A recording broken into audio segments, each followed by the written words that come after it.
I think poetry is such an exciting genre because of the immense possibilities it offers. A poetry book in paper is just the tip of the iceberg. Poetry is life force itself, rich, captivating, and pulsating. Many poetry traditions are focused on performance. Urdu couplet writing, for instance, known as shairi colloquially, is an oral poetry genre. It's fascinating to see how poetry is memorized, improvised, and performed at these gatherings known as mushairas.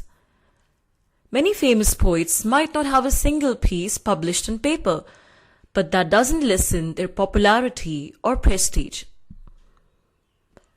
The folk poetry tradition of India is largely performance-based.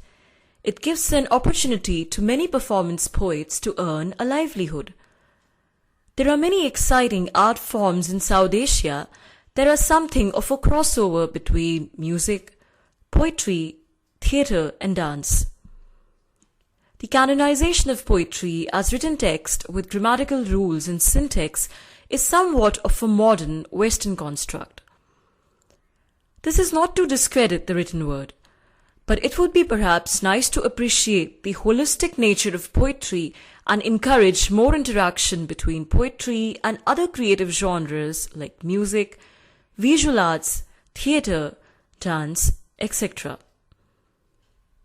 I once thought of conducting poetry walks where people just gather in green spaces, they walk and take breaks in between to sit and read poetry to each other. This might sound a bit wild and wacky, but it's completely doable. The idea was to combine poetry and walking, both being dynamic and creative expressions of the human soul. Poetry opens up your creativity and imagination.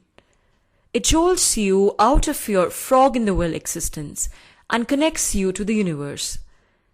It can be unsettling and disturbing, but it can also be magical and healing. I believe looking at poetry as mere wordcraft is a very superficial way of evaluating this genre. One has to widen the discourse and develop more dynamic perspectives and pedagogies to appreciate and understand poetry.